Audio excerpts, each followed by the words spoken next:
Ladies and gents, we are back. We've been away on our summer holidays.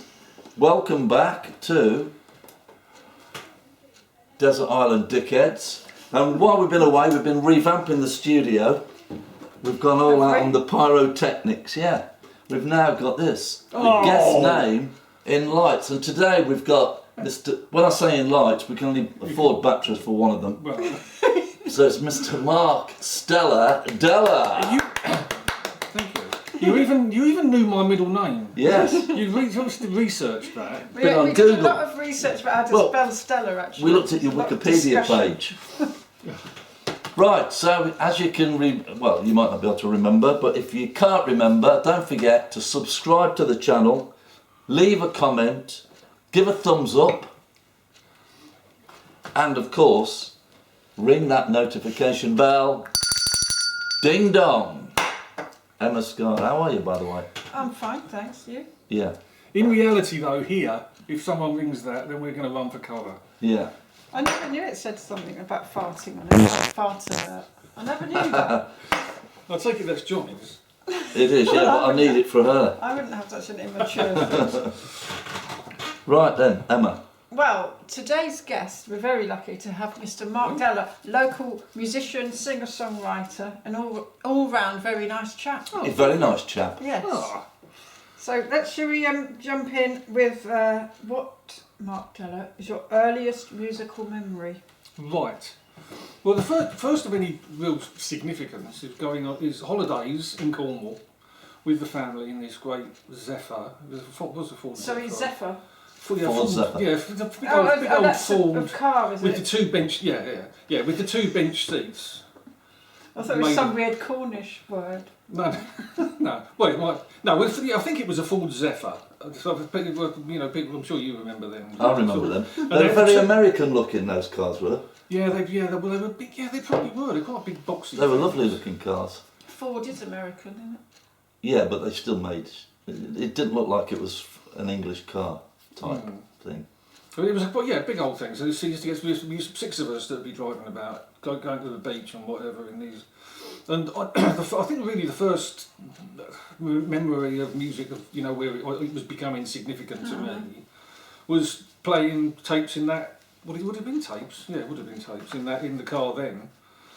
No, this would be the 70s, would it? It would have been early 70s, yeah. Because I did actually sort of do a little bit of googling for dates of some of these things. Because the albums that I remember us playing, Mum and Dad had totally different taste, but they used to allow us to put on the first Eagles album and the Beach Boys' Greatest Hits, which it's that one with the white and black and white cover that's almost it's almost become a bit of a classic album by itself. Yeah, that one.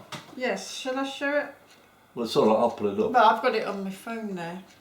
But when you say this wasn't your mum and dad's taste, this was more 60s, wasn't it? So I thought it was the album that came out in '72. Oh, that first album. Well, the Eagles. Yeah. And what about the Beach Boys? Well, that all would have been 60s. Well, my dad used to quite like them. He would have quite tolerated the Beach Boys. So who was buying these? Have you got, when you say there's 60, so you got 4?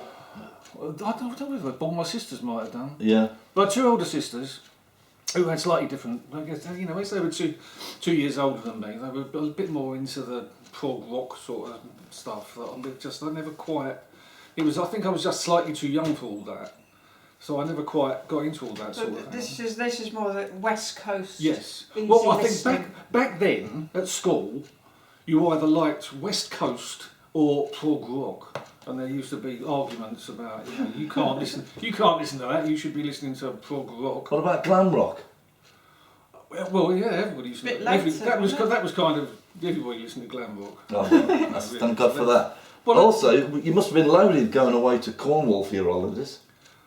No, he's from Cornwall, aren't you? Is your family from Cornwall? No. I had family in Cornwall. But yeah, well actually that's what we used to do, because my grandparents lived in Cornwall, so we used to go stay with them. Yeah, in those days, Devon and Cornwall wasn't posh. Well, we went to Devon, my family, because it was a 10-hour drive. No matter where you set off from, because the roads were about this wide. Yeah. Well, what do you mean? Oh yeah, you have. I always think as the country sort of tapers, I always sort of feel like the roads do as well. Yeah, they did. So the further into Cornwall you get. In in some ways, isn't it? We So could only lovely. dream of going to Cornwall. Anyway, what's your Anyway, favourite? but the thing with the significant thing I do remember is, I remember when we used to stay this lovely beach called Craig's Beach. It actually had a castle overlooking it. It was a lovely place to be. And I remember saying to my dad, we all sort of parked ourselves on the beach, and I remember saying to my dad, "Come back to car keys and go and listen to some music in the car." And I remember his sort of face. He was a bit, he's got all this trouble to take us on holiday, and I just want to sit in the car and listen to tapes. But I did, and so I will always remember those, and that's. So the Eagles is this. I don't know that album, but what was? You'd Give know me an some of it. example of one of the big. Well, there's hits. the one I used to particularly love because it used to have a bit of a soaring guitar solo. It was Witchy Woman. You'd know Witchy Woman. Witchy Woman. Witchy. I don't think I've. Witchy Woman. I bet it's Take It Easy on there. Yeah. Yes. Oh, yeah. Take It Easy. You know is the that, first don't one. you? Yeah, I I know think. that one. What I about think it Beach was. Boys? Was it? I've been driving down the road trying to loosen my load. Oh yeah. Well, I know I'm that always one. loosening my load, but never when I'm driving down the road. No. You're going to start. So don't ring the bell. And Beach Boys. Yeah, well, everything's on there. Yeah. I mean, Good Vibrations. Yeah. I'll always remember feel Do It good Again. songs, aren't they? And Happy God songs. Only Knows has stayed with Oh. me as a favourite Yeah. song ever since. And me. Well, thanks for sharing your earliest musical memory there. The And first single. Oh no, Oh, I'll sorry. ask it. Sorry, go on. I was going alright. to jump in the gun. So, first single that you bought with your own money. I have absolutely no recollection of what my first single was. Because what I used to do, I mean, if I can just jump to the album and go back to You that. may. Because the first album I bought was Made in Japan by Deep Purple. Now, I wish I had these. I wish I was this sort of vinyl, bloke that could hold these albums up. But I have just, I don't hold on to things like that. It's not a bad thing. But the thing is, I first picked up a guitar at the age of 13 or 14 or so. So I kind of, just everybody I loved was all the guitar heroes of the time. Richie Blackmore and Paul Kossoff. From Free. I used to love Free. Yes. And all of those sort of proper guitar heroes. From We're coming to that. You're jumping the gun. We want to know what your first single was, although I know you can't remember it, but... Yeah, no, but I'm saying coming back to that. Right, come on. Because Stop bullying him. I don't think I ever used to buy singles until I started work. Because I used to get £2 a week pocket money. And every week I used to go and buy an album with it. I don't think I ever did anything else. I just So I used to think go... looking back, singles, they're so short, aren't they? Yeah, You have to keep just going like that and putting it on. Yeah, Although but we it did didn't make care you that- know that song really well when you had a single. You'd know it inside out when you every single note. We didn't care in them days about No. it. We had more time. We did. 'Cause we weren't always looking at a screen. No. Well, yeah. Sorry, Mark. I only ever bought albums until really punk came about, because I think with punk it all kind of, the singles became a bit of a thing again by themselves. Yeah. They all had great picture sleeves and Yeah. different colours and God knows what. And I think actually that I might be right that the first single I ever bought with my own money was In the City by the Jam. In the And I- city. There's 1,000 things I want to say to you. Is it that one? That's It the is one. that one. Funny if the Jam was my first album I bought. What was of Jam? Yes. Was it really? Setting Suns. Do you know Rick Butler died recently? I did know that. Yeah. You did, yeah. Yeah. He was the And he drummer. was sort of in a Jam tribute band, Was he? wasn't he? That Paul Weller was always a bit Now, contemptuous when, about. when you think that the Jam broke up, I bet it was like That was very early that would have been early 1980s. 80s because Yeah, and he was only the drummer, Rick Butler, Mm. so he never wrote any of the songs because Paul Weller wrote everything. Mm. So when you think, how long ago that is, how much do you think he would have left in his will? Someone tell me. He left £1 million. That surprises the hell out of me, that, How do you know? because it was in the Daily Mail. £1 million. Oh, well, if it was Isn't in- that long? If it was in the Daily Mail. Yeah, but that long. I mean, when I say long, not that much nowadays. If you have a house. Yeah, but what's he been doing since? He's a lot of people. he's been playing. He plays big gigs because he was in a Jam tribute band. Right. He was in that Yeah. From the Jam. What, Well- literally a Jam tribute? Well, they were called From the Jam. Oh, And it was really? the two of them I'd that be a were bit left. scathing if I was Paul Weller. Yeah, he was always a bit contemptuous of it. Why? Well, they didn't. I suppose they didn't. Well, because Well, playing his songs. The thing about it is, though, tribute bands make quite a bit of money. Yeah, particularly if it's two of the original three. Only a So he million. was in it as well, was he? The tribute band. Yeah, Bruce Foxton. Yeah, it was Yeah. the two. It was the two of them. Really? Yeah, a different singer. Wow. I'd be well annoyed. I don't think I would. It'd be like you and the boys doing a Emma Scar tribute. Well, that wouldn't band. bother me. That, now that would be unthinkable. That would. Yes. So yeah. So that's. I'll kind of I'll answer them back to front. But, Yeah, no, that's perfectly fine because just to reiterate, you bought albums first and then you got into singles Yeah. during the punk Yes, I did. single. Yeah. And then partly because of pocket money constraints. Yeah. But I used to get £2 and albums were £2, so I used to go. What was Pocket money. See, I told you, he was loaded. His family was loaded. Pocket Well, we money. weren't that loaded, but I couldn't afford albums. I've just reminded everybody who our super guest is. Okay. That's pyrotechnics. I don't wonder what you were doing. Right, could you remember your first live show? now this I do remember very well. Mm. We were at Humble Pie at the East End Granada. Oh, I keep hearing that place, the East End Granada. Yeah, it was. But they used to do. I saw the Electric Light Orchestra twice at the East End Granada. Oh, you love them, don't you? Do you see them there? And no, because I saw them at Coventry Theatre when they first Oh, came on. right. There was about 150 people there in a big theatre. But Because obviously, you know, they went on to stadiums, but I saw them a couple of times there. yeah, And did they have Did you all like the it? orchestra and everything? Well, they had the Like strings. classical. They had a string section as part of the band, Yeah. but they sort of played rock. They sort of called it sort of classical sort of rock, didn't they? Yeah. What did you think to them? Can you remember? Well, I liked them a lot, Yeah. if I remember. Yeah. And I remember really liking Humble Yeah. Pie. Tell me But it about was Humble Pie because I haven't heard of them.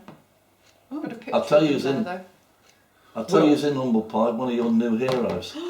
Ian Hunter. No, Steve Marriott. Stevie Oh, I Marriott. love Stevie Marriott. Well, Steve Marriott was in the. That was his band after the Small Faces, I think. Yeah. Oh, I don't think there really? was anything in between. Oh. And it wasn't. Peter Frampton wasn't with them, but Peter Frampton was one of Humble Pie at some stage. He was. I don't think I saw him, but I do remember going. I met a mate, and we were walking along. It was Barking Road, wasn't it? And the bloke in the chip shop said, "You going to see the band?" As we walked past, I said, "Yeah." And he put a poster up. So he got free tickets he wasn't using. So we even got him for nothing. Given tickets by the bloke in the chip shop. Really? For Nice Humble one. Pie? Yeah. When you say we, did you know? It was a friend. He now lives in Bermuda. Tony, you might watch it. Are you from East Ham? No, I've come from Ilford, so not far. Okay. So I was only a bus journey. He lived near me, but we fancied it. That's great. So I used Is to go there quite often. Stevie Marriott in this picture? Steve Marriott. Yeah. Is that him there? He looks a bit different. From He's a legend. Oh, I mean, yes, he's- yeah. Set fire to He himself, didn't he? He's just one of these. He was one of these great live performers because he's just one of these blokes you could not watch him. Yeah, He was just small and energetic Yeah. and great voice, really great really rock. brilliant. Yeah, for such a screeching voice. slight It was- little fellow. So Well, so, they it were, all, was so it was a good start. It was a pretty good first gig, I think. they were all very small, those people, though, weren't they? but in the Small Faces they had to be, didn't they? Yeah, well, yeah. Or they wouldn't get a place in the band. Really? That's true. No. I always find every celebrity I've ever met has been small. Hmm. I've got this theory that it's due to the aspect ratios on a TV. Maybe that's why we've never made it because That's we're part- quite tall, because aren't we? because your heads would become Yeah. Apart That's from Long probably John why. Baldry. Okay. Long John Baldry. he was Yeah, that I never small. met him. No, neither did I. Anyway, moving on to the next question. I know it's a really difficult question for anyone. Your favourite live show? Right, and I did say in this questionnaire that I couldn't limit it to one. No, To be honest, it's probably more than I put here. Yes, but it's only to stimulate yeah. your thoughts. Well, yeah, I mean, what I put here, Springsteen in '84, when Bourne was the first time I saw him. Friends, part of our group had seen him a load of times by then, but it was actually seeing him live that made me a fan. You kind of have to see him to know what he's about, Bruce, really. I've never But that was seen him at his height of his powers. He was just fantastic. It was a. I can't I'll never imagine forget. him in That was at 1984. Well, I can because I've seen him on the telly. But of course he was quite young then, wasn't he? So what sort of album was that? That was after Born the in the USA. River. Oh, was it? That was at the height. So he was really hitting the Yeah. he was really hitting the heights of popularity then. Sorry, where did you see him? That was at Wembley Stadium. But he's one of the few people that I would see in a stadium. That, you know, I still see in the stadium. He's kind of got this knack of making places feel small. Yeah. He kind of just plays a huge place. Did and you go makes up it and feel see him intimate. in Liverpool recently? Was it Liverpool? No, I didn't actually go to the last tour. I went to the tour before at Hyde Park, and he was brilliant then. He's still got it. One of the worst things I've ever seen by a live performer was from Bruce Springsteen. One of the worst things. Well, yeah, one of the worst things. What did he it do was to upset you? absolutely pathetic. Oh. Oh. Are you gonna That was tell us in what it is? 1981 on the River tour. No, that was later. What, the River? Yeah, the River was after Born in. No, that was Not that before. long. Yeah, the River was after Darkness. We'll on get the our Edge of fact Fame. Oh, yes, checkers you're right. on You're that. right. Sorry. Yeah. So, and then he was playing the small Wembley Empire Pool, Oh, right. Okay. right? And he was playing, and he had a false policeman come on and attempt to arrest him, and it was almost like, should we arrest? Oh no, you shouldn't. Oh yes, I should. It was pathetic. It was like pantomime. That sounds quite funny.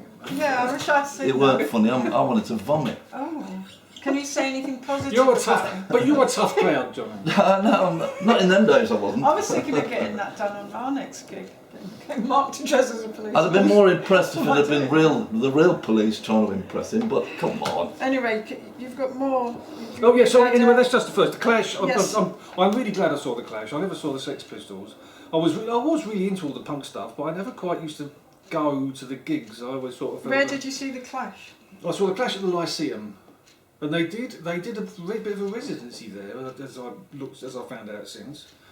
That was when Sandinista was out, and they were fantastic. Just Were they incredible. still The sheer- smashing up?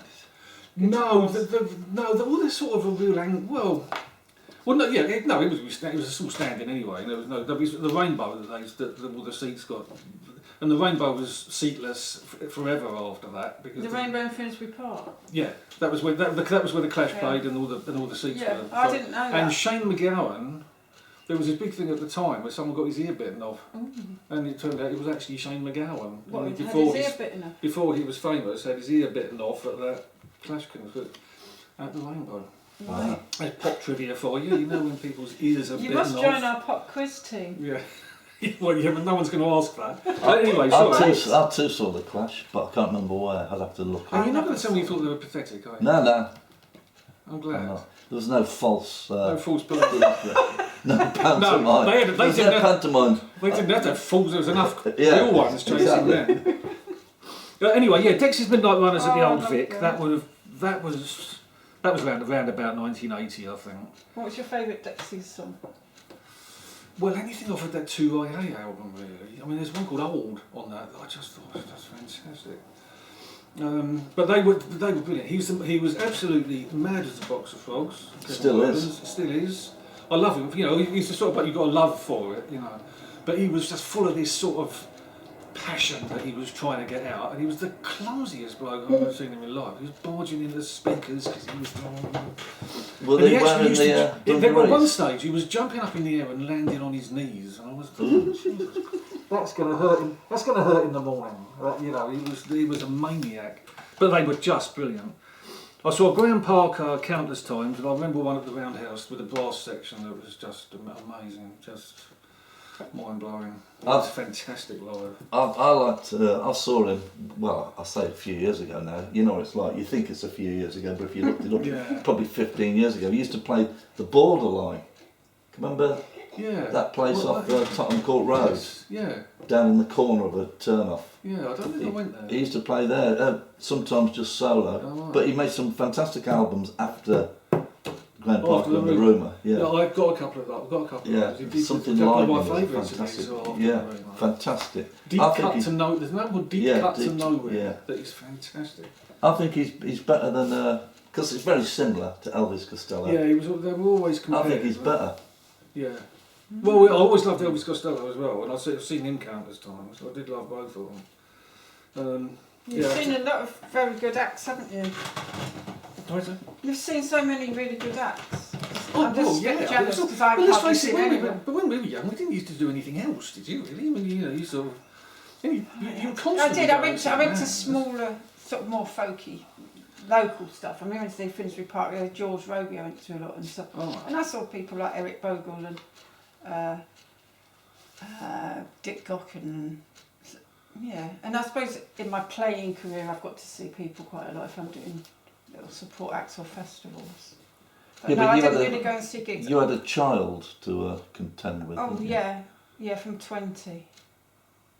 Maybe it was that. But then, having said that, I went to Ireland and saw like Glenn Campbell, Emmylou Harris, Guy Clarke, Nancy Griffiths, all in one festival. So maybe I did it all at once. I mean, all this time when I'm thinking that I was into rock stuff, and I remember going to see. I remember going by myself. I think it was the venue in Victoria. I saw Linda Ronstadt there. Neil Young I saw there. Yeah. Actually, I'm going to take back what I said. I think what I missed was stuff like the Clash and the punk era, but I was a little bit too young for it anyway. I played at the venue in Victoria. I played at the Borderline, I was It's going never to too say, late. but then I thought, no, I won't say it. Say it. I've said it now that you said it. Well, I always like that. I mean, I love your song that where you sort of talk about just liking different music to people in the 80s. Oh, right, yeah. Yeah, because it always just quite appeals to me that you were just all just sort of all the popular stuff just. Yeah, did I this, just, what am I saying? I've seen John Prine 2 or 3 times, I've seen Bob Dylan. Yeah. I've seen loads of Saw people. Bob Dylan. Welcome back to Desert Island Dickheads. And And who am I? I'll tell you who you are. You are the great Mark Stellar Dellar. Thank you. Right, we've Good to be back after my break. We've Yes. discussed favourite live shows that we've been to. Next is who would you have liked to have seen live, but you didn't? To be honest, there's a couple. The Who I put there, I don't really know why I never got to see them because all my friends did. I just didn't end up ever going. And also the Stones. I never saw. What, you never saw the Stones? No. Jesus. Shock horror. But they're still to be going, honest- you still could. Well, yeah, but past the point. I kind of don't. I don't think I'd want to see them now. I never saw the Who either. You never saw the Who? No. They I've played been in better Forest company Gate then. in '67. They did, yeah. But I would have liked to have seen them at the height of their powers, the late 70s. Yeah. Which, like I say, well, a load of friends did. We were all at school, I remember coming back to seeing, they'd all gone to Well, Charlton. or yeah, whatever. we've had a lot of people on this show who've seen the Who. Yeah, we have, haven't we? And at that Charlton gig, Mm. 1 or 2 people saw it there. There was something about the Who. I mean, I liked them. I liked the singles, but I didn't like Tommy much. No, Or I did Quadrophenia. lose it with them with all the concept Yeah. stuff. But all their early stuff I thought was fantastic. Yeah, all them early singles. were Yeah, brilliant. well, exactly. I think Mixie Beaty Big and Bouncy I used to have. That was their singles album. And I Oh, used to play right. that more than What anything hits? else. Yeah. That was great. Right, lovely. Right, when you were in this era that we're talking about, 70s, I suppose, and the 80s, would you have identified as a teddy boy, a mod, rocker, hippie, glam rocker, punk, heavy metal kid, goth, new romantic, or soul boy, or indeed anything else? Well, I think I did. I think I did used to think I was a mod. Just. What do you mean, briefly. think you were? You were?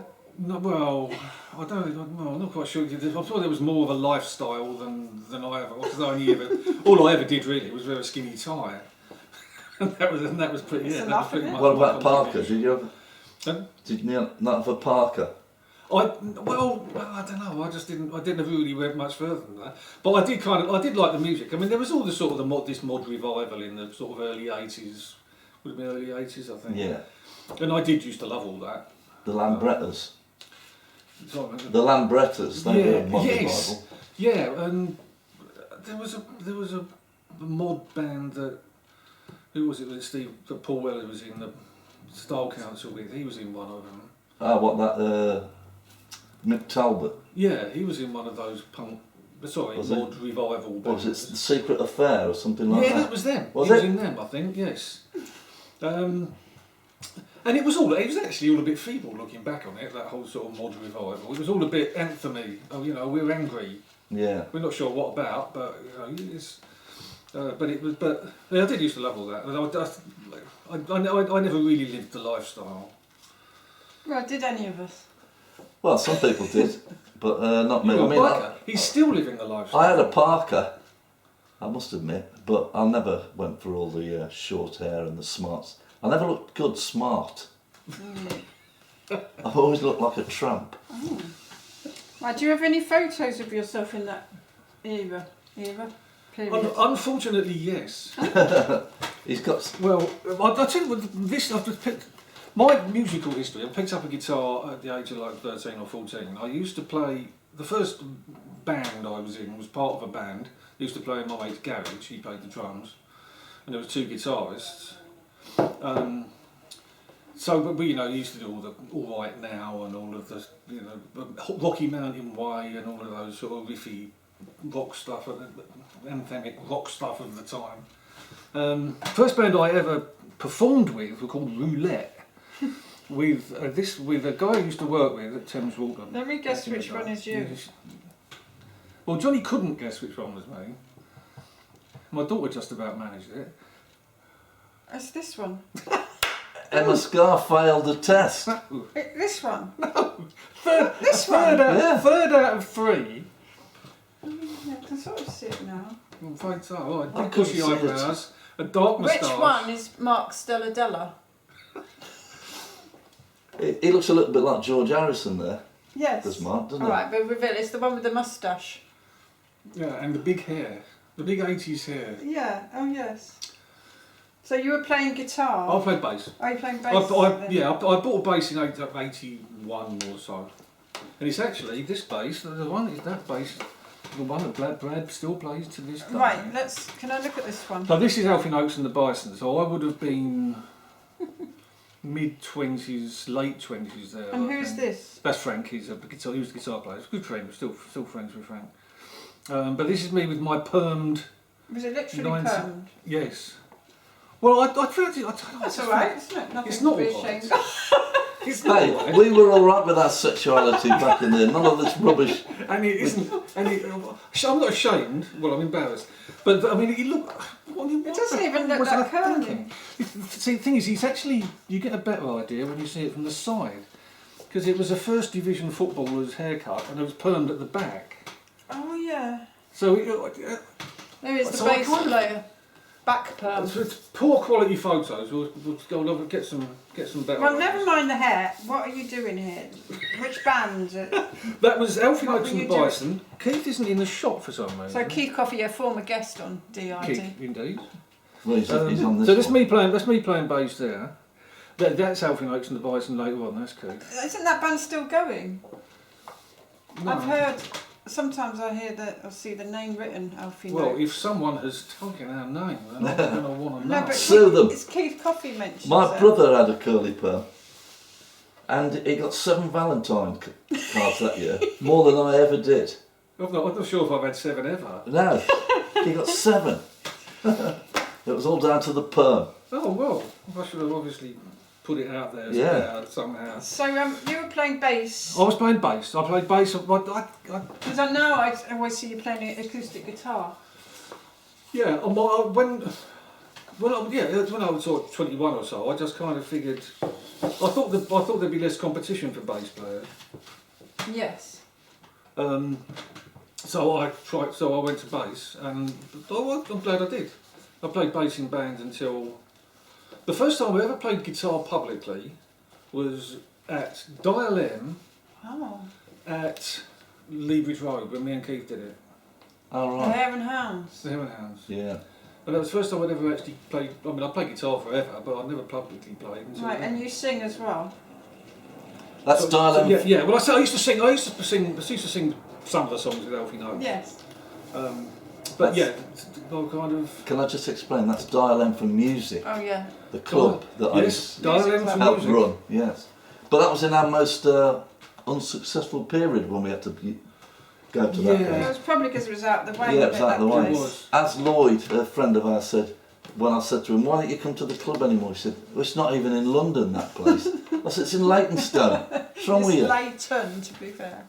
It was Hardly a pig London. it was a pig to get back from. Well, it's hard to get there. It was like, even from my house, I only lived 2 miles away, but it would have taken 3 buses to get there. Well, I remember going back to the station after that, and there were just trains not running. I used to have to get Ubers back from there.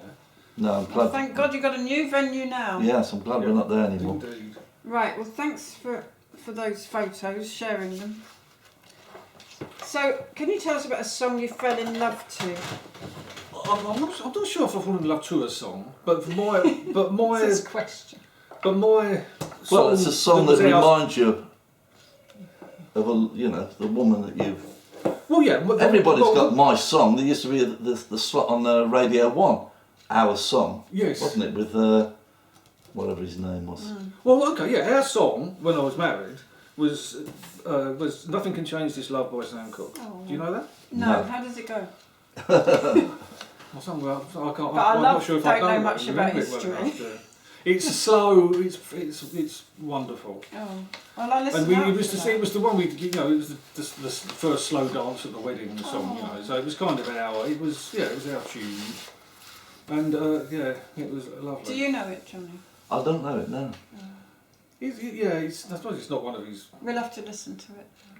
Yeah, but dig that one out because it's a wonderful song. The other side of the spectrum, what song would you like to be played at your funeral? I have had this conversation, Oh, and I've told my kids that I want "Woolly Bully" by Sam the Sham and the Pharaohs, just as that. What, to lighten the load? As the coffin goes in. how does that go? Oh, Woolly how it goes. bully, woolly bully. You know the Woolly Bully. It's like a No. comedy song. Isn't I it? think And I don't you know must. this You must be the song, only the person in the world who doesn't know Woolly Bully. I've got a very niche knowledge. She lived of a music. sheltered life, Emma. Well, It's not. I'm not so sure it's a comedy song as such. It's just. No, but you know what I mean. It's just. It's one of those really just completely mad How sort does it of go? rock and roll songs. Woolly bully, woolly bully. sounds good. The Woolly Bully. It kind of just goes to the Woolly Bully. Okay. It's not a great That's deal it. more to it. What it's going to do is going to make a lot of funeral goers very confused when that starts ringing out. Well, it's not going to bring them down any more than they already are. Well, I'd rather go out with people smiling. Yeah, well, good Yeah. for you. Who inspired you to pick up an instrument? I know we've touched on this, but Well, I think at the time it would have been all of those rock gods. It would have been Richie Blackmore, Paul Kossoff, because I say three I remember used to love. And you know who else? Well, Eric Clapton. I saw Eric Clapton a few times Did back you? then. But it was always a bit of a mixed bag with him because sometimes he couldn't even stand. oh, what drunk? Drunk, drugs, he was awful most of the time, to be honest. Really? I kind of lost The interest. recordings were good though. Well, I kind of lost interest with him a little bit as he got better, bizarrely. But you know, as he sort of became a musician again, I kind of stopped listening to him a bit. But all those 461 Ocean Boulevard and all those albums of that sort of era, I used to really love. You've got He's him. never been on my radar, Eric Clapton. No, really. he kind of did disappear off it with me. But back in those days, at the mid '70s, I loved him. You've I written wanted to also be him, I think. Paul Kossoff was an interesting choice. The one thing I've got in common with Paul Kossoff is we both had pulmonary emblemisms. Right. Yeah. Sorry to But the hear thing that. is, I'm trying to just think exactly what that is. it's a blood clot that goes from your calf, starts to whiz round your body, and for him, it zapped him and he dropped down dead. Right. But I was made of Yeah, so stronger you're- stuff. I Does think that he mean actually you have even to, died does that mean on you it. have to wear the socks on the airplane and all that stuff? Well, it helps, but the trouble is you don't know you've got it. And Well, you do. Well, no, I had a pain in the calf and I went to the doctors and I said, I've got a pain in my calf. She said, oh, you probably pulled a muscle. 2 days later I was standing in the kitchen thinking I was about to die. Because that's what. So if you ever get a pain in your calf, start worrying. Top tip. And it viewers. doesn't help, all that stuff doesn't help when you're on an aeroplane, and I think he even died on an aeroplane. You actually run a vital public information service, don't you? We're going to have the Desert Island Disc medical phone-in. Phone in with your ailment. No, that's the only ailment I've ever had. That. Anyway. Apart from that, clean bill of health. Let's Well, I'm back glad I up- gave you the opportunity to tell us that. Back Thank to you. the music. Right. Your proudest musical moment. Yeah, I said I'd think about that. I'm not sure. I don't know if I've really got. Am I going to tell you about John Cooper Clarke at some stage? Coming up. I could. Coming up. Well, now tell us about John Cooper Clarke. Oh, I'm not really sure it's the proudest musical moment, but it's up there as one of my better stories. I want to hear it. Because with Alfie Noakes and the Bison, there was a couple of gigs we played at the Arts Centre in Cambridge, which is quite a sizable venue. We did 2 Greenpeace benefits. The first one we did was absolutely heaving. It was one of the best gigs we ever did. It was fantastic. Year after, we were told that we got asked to do it again, and this time John Cooper Clarke was on the bill. He's kind of had a bit of a resurgence since then. He was famous, everybody knew who he was. And we were in this sort of green room with him chatting, and he's hilarious. He's exactly the sort of character. This is the skinny one with the long hair. Yeah, the poet. You can always get a guy with a pie. Yeah, he's hilarious. When you see him live now, it's kind of half stand-up really, and half poems out of this battered old book of his.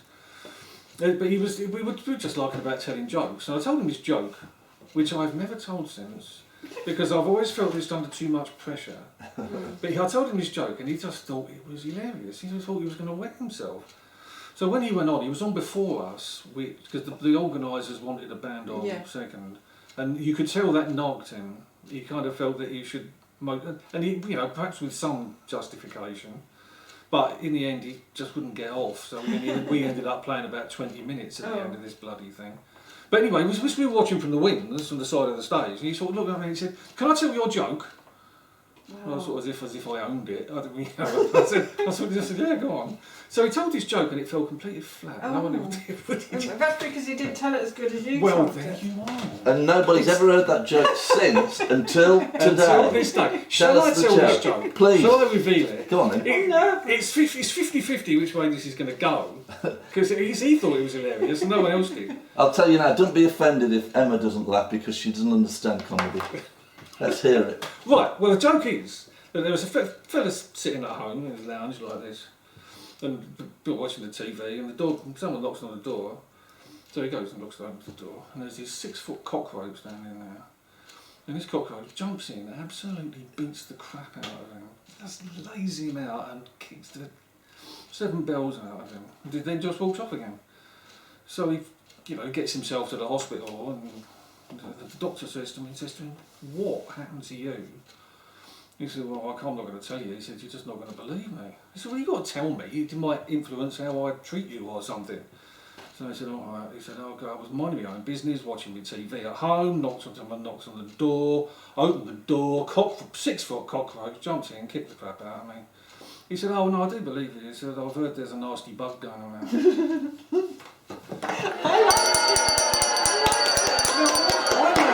I make no claim that was the funniest joke ever. But John Cooper Clarke absolutely wet himself and got the reaction that just did. Oh. I'm honoured. I'm honoured to. What else? What other notable The receiving gigs? end. We did play. We played at the Going Live end of series party. That was a moment. I've got no idea. Do you know what Going Live was? No. Back in when TV was a thing, the kids all Saturday morning TV was the kids thing. And Going Live was the thing at the time. Philip Schofield, Emma Green, I think. But all of that lot. So for some inexplicable reason, we ended up playing this end of series party for them. It was just brilliant. Every BBC sort of presenter star that was current at the time was Is there that the Alfie watching us. Noakes band? So it was. The Alfie Noakes band. Yeah, Alfie Noakes and the Right, Bison. Very well. Notable stuff, which I'll substitute for which is the same thing. Lovely. Right, we're moving on to favourite album artwork. Yeah, now I'm going to change my mind about this. Oh! I'm sorry about that, but I kind of. Can I say what it was? I did say London Calling, but Yeah. I'm going to change. I was thinking back on 3, and definitely my favourite album just to have was the 3 Story. And do you know that with the artwork for the 3 Story? It's quite famous. It's quite a simple drawing, spotlight with a like over this band equipment, drum kit and guitar. No people in it. I know. That's a hits album, isn't it? Yes, Free Story was the best of, yeah. And I used to play that to death. And it was the gatefold sleeve, you know, with a booklet in it. Yeah. Which I just read, and I think I probably memorised that in the end. This booklet and the Free But Story. you haven't got it anymore. No, I haven't really. I mean, I've got some albums left that I cleared out a load. I sold a load of albums, which I'm told is heresy, but I did. I'm not really a vinyl, you know. Junkie. No, that's the word I was looking for. I used to have that album. Whether I've still got it or not, I don't know. I played that to death. Did But you yeah, have free? if you can bring that up for the. Yeah, I will do. Yeah. Did you have free live? I did have Free Live. Do you know what I like about free live? If you listen, you may or well not know that, but right at the beginning, there's about a 10-second clip of Tyrannosaurus Rex playing. Is it? Yeah. Is that what was that what they were playing as they walked on the stage? Maybe, yeah. Yeah. There's just a little bit of Tyrannosaurus Rex. Why don't you just get a Tyrannosaurus Rex album? Oh. You? Well, no, I That's your bought favourite the thing about album, that but that just happened to be on it. I did have. I had a few of the other Free albums, but that one particularly is just a bit. That's an album that sort of stayed with me. That Free Story, because it was just it was just this great thing to own. Yeah. Albums. I mean, I'm not. I don't mind downloads and all this, but I do recognise that albums were just great things to own. You know, the sort of Works of art there. yeah, and they were just exciting to go and buy. Yeah, there's some that I'll never get rid of, but I'm thinking about even cutting more of my collection. Oh. You don't play them though, do you? I can't be asked. I bought a record player for. I thought I was going to start playing my albums again, and I dug. They're all under the bed, a lot of them. I dug out Goat's Head Soup, played one half, and gave Emma the record player, which is over there. Yeah, I thought you bought it I thought I especially can't do for me. this. I thought it was a generous. Well, I haven't got a record player, which wouldn't help. But even if I did, I don't know. I like the convenience too much. Yeah, if I'm same going to play an here. album, I'm not going to sort of want to walk away from it. I'm going to want to carry it with me as I go up the stairs. Trouble is, if you do discover something now, you don't really know what they look like or anything, do you? Whereas if you've got the album, you know what they look like. There's pros and cons. I do like the immediacy of it. I'll check. Yeah. I'll check that, and you just download it and listen. I like being forced to not go upstairs, just to sit and wait till the sides ended. It's Right, so you do to know slow that. down and listen. Yeah, Well, not do anything else like we used to. Just sit there. That's brilliant. But you are right. I mean, they were, the sort of, the running order and everything. They were a thing by themselves. Yeah. So I mean, I do agree with you. But And also, it makes you listen to all of the tracks on the album, not just your favourites. Yeah. And then after a few listens, it sometimes takes those few listens to really appreciate some of the tracks, which you might have missed otherwise. And what is real heresy, really, is putting it on shuffle. Because, I mean, they've poured over the right running order, and if you go and jumble it up, it's kind of... Yeah. So when I do it, I see both sides of all that. Really. But London Calling, the one that you were going to pick, that won Q Magazine's greatest rock photo of all time. Yeah. Right. Yeah, sorry. Emma. As I was saying. Your favourite album? The favourite. Yeah, but I really. I think a lot of this is depending on what mood you're in. Yes. But generally speaking, London Calling. I don't Yes. think I can. It just one of these albums that just means the most to me. I think. The favourite song on it? Oh, I couldn't. No. I couldn't. It's too much of a complete. Like we were saying about albums, it's too much piece of of art in itself. and I would have sat there. I just remember in my bedroom with this sort of old record player, just playing it to death. And it was, Dad used to switch the fuses off sometimes because he used to wind him up so much that. But it was just everything about that album's right. Yeah. And would you say it's an influence on you as a musician? Did it influence you as a musician? When I've been trying to play that, I think there was a few years where I didn't play. I don't really remember trying to copy that much. I do remember copying Squeeze albums. So I would have been playing bass, but I don't think I was in a band then. No, I wasn't in the band then, so I don't know if it sort of influenced me in what I was playing. I'm All Lost in the Supermarket is my favourite track on there. Yeah. Oh, I don't like that one. Eh? And I like Mick Jones better than Joe Strummer. Right. I think Mick Jones was a better singer. I think Mick Jones was the Clash. He was the talent. He was, yeah, maybe. I mean, Joe Strummer was that sort of focal point, wasn't he? He was the one, and they had a cold load of charisma about him as well. Well, to me, they were the.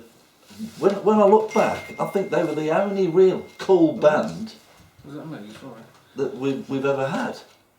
You know, the Rolling Stones looked great in the '60s when they were suited and that, but some of the stuff Jagger's worn in his time has been terrible. You know, how many bands actually look good? The young Elvis looked good, late Elvis looked terrible, but the Clash around that time looked fantastic. There's a few photos of them young with mullets and but even so, I will say they carried it off well. Yeah.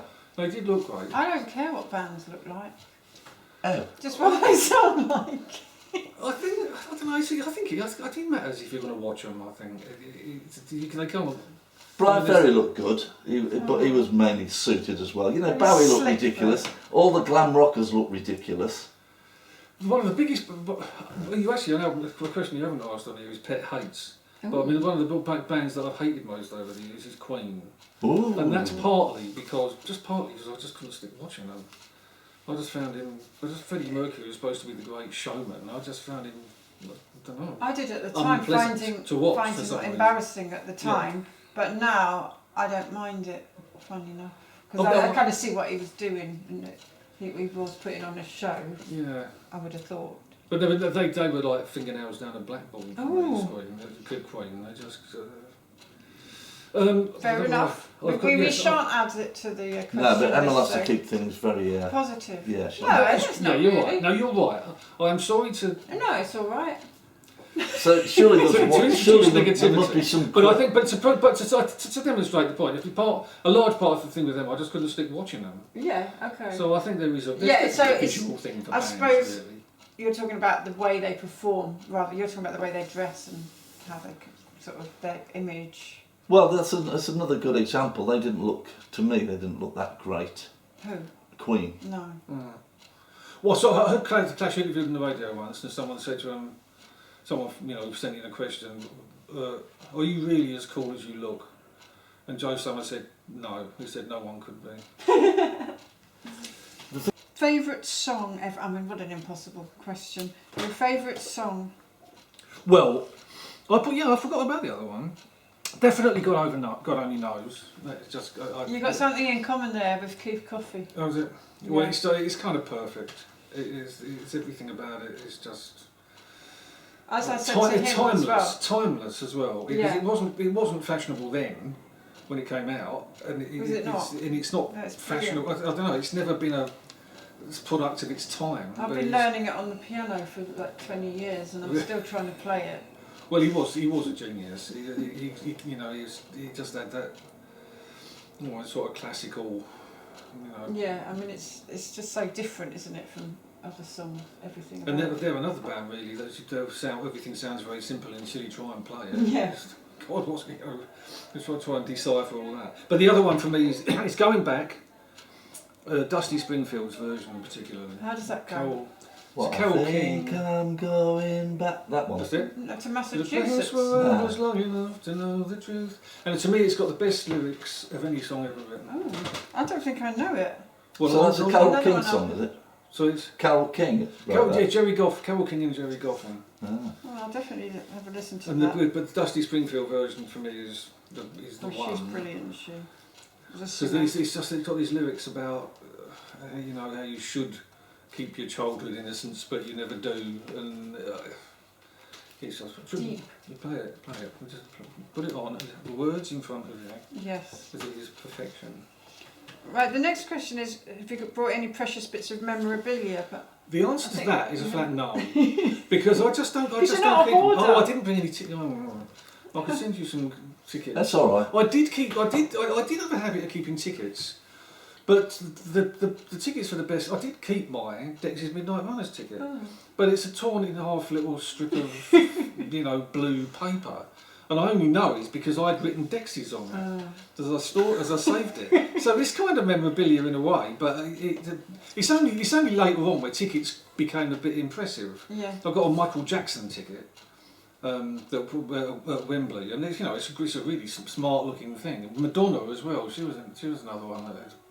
But yeah, tickets kind of got So good. you've seen loads. But back, you know, But in your the 70s, they were just... you've got all your lovely memories. Yeah, but he's also his favourite memorabilia collection starts here today because we'd like to present with the Desert Island Dickheads fridge magnet.